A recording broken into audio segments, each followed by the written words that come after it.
అణుస్వరూప బ్రహ్మోపాసనాన్ని వెనక సద్విద్య నిరూపించింది. ఇప్పుడు బృహత్స్వరూప బ్రహ్మోపాసనాన్ని వివరిస్తోంది ఈ భూమ విద్య. తండ్రి కొడుకుల నడుమ జరిగిన సంభాషణలో సద్విద్య రూపుదాల్చింది. అన్నదమ్ముల మధ్య జరిగిన సంభాషణం వల్ల ఆవిర్భవిస్తోంది భూమ విద్య. కేవలం మానవులకే కాదు, ఆ పైవారికి బ్రహ్మ విద్యానుష్ఠాన యోగ్యత ఉన్నది అని సూచిస్తోంది ఈ ప్రకరణం. భృగువలిలో బ్రహ్మను గూర్చి తనకు తెలియచెప్పమంటాడు భృగువు తండ్రి వరుణుణ్ణి. వరుణుడు నేరుగా బ్రహ్మస్వరూప నిరూపణం కావించక ముందుగా అన్నాదులను తెలిపి కడకు ఆనందమయుడైన బ్రహ్మను గూర్చి వివరిస్తాడు. ఉపనిషత్తుల అపూర్వ ప్రవచన శైలి ఇది. తనకు తెలియాల్సిందేదో కావాల్సిందేదో భృగువు స్పష్టంగా అడుగుతాడు తండ్రిని. అధీహి భగవో బ్రహ్మేతి అని. ఇక్కడ నారదుడు వేదాలు, శాస్త్రాలు, పురాణాలు ఇంకా ఏమేమో చదివి శాంతిని పొందలేక, తృప్తి కలగక, తెలుసుకోవాల్సింది ఇంకా ఏదో ఉంది అనిపించి, అయ్యో ఇంత చదివినా తెలియాల్సింది తెలియలేదే అని పరితాపపడి అన్నగారైన సనత్కుమారులను సమీపించి కంగారులో దేన్ని గురించి తనకు తెలియచెప్పాలో చెప్పడం మర్చిపోయి నాకు తెలపాలి అని మాత్రం అంటాడు. తనకు తెలిసిందేదో తెలిపితే తెలియని దాన్ని గురించి చెప్పవచ్చును, లేకపోతే తెలిసిన దాన్ని మళ్ళీ మళ్ళీ చెప్పడం చర్విత చర్వణం అవుతుంది అని తలసి, నాయనా నువ్వేమేం చదివేవో చెప్పి ఏం తెలుసుకున్నావో తెలుపు, అప్పుడు నీకు చెప్పాల్సింది తెలపాల్సింది ఏదో నాకు తెలుస్తుంది, అప్పుడే దాన్ని గురించి నీకు నేను చెప్పగలుగుతాను అంటారు సనత్కుమారుడు.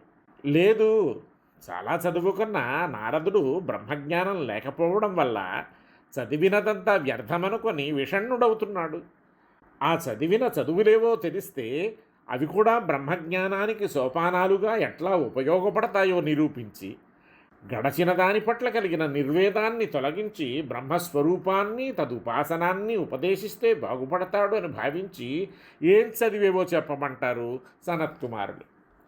అప్పుడు నారదుడు తాను చదివిన చదువులను పేర్కొని, మహానుభావ, బాహ్యస్వరూపం తెలిసిందే కానీ అంతఃస్వభావం నాకు అంతుపట్టలేదు. మంత్రవేత్తనయ్యానే కానీ ఆత్మవేత్తను కాలేదు. ఆత్మజ్ఞానం కలిగితేనే శోకం పోయి ఆనందం లభిస్తుంది అని వింటున్నాను. ఇన్ని విద్యలు నేర్చి ఆత్మజ్ఞానం లేకపోవడం వల్ల శోక సముద్రంలో పడి కొట్టుకుపోతున్నాను. దయతలసి నన్ను దరిచేర్చమంటాడు సనత్కుమారునితో. అప్పుడు సనత్కుమారుడు, నారద, నువ్వు చదివిన చదువులు బ్రహ్మజ్ఞానానికి మెట్ల వంటివి. వీటి మీదుగా సాగిపోయి చివరి మెట్టుకు చేరితే బ్రహ్మజ్ఞానం కలుగుతుంది.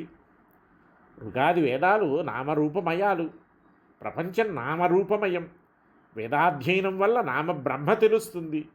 నామ బ్రహ్మోపాసనం వల్ల దానికి సంబంధించిన తెలివి ఏర్పడి ఉపాసకుడు దాని యందే యథేచ్ఛగా సంచరించగలడు అంటాడు.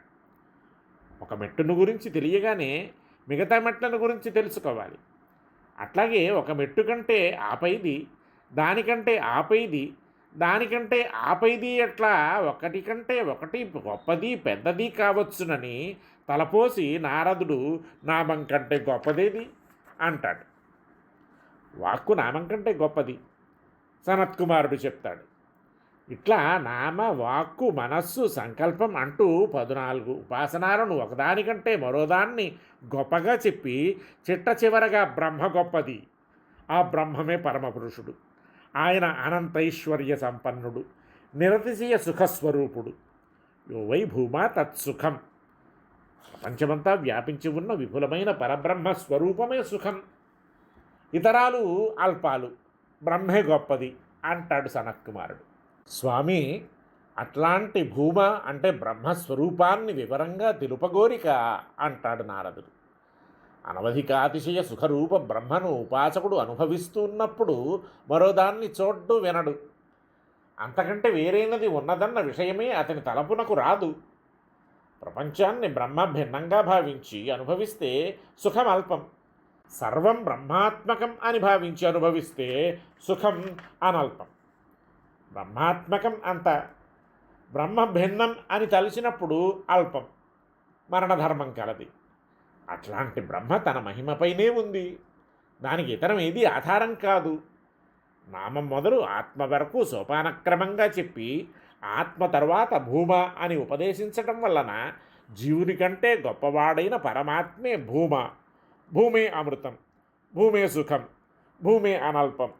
ఈ భావనతో పరమాత్మను ఉపాసించడమే భూమ విద్య.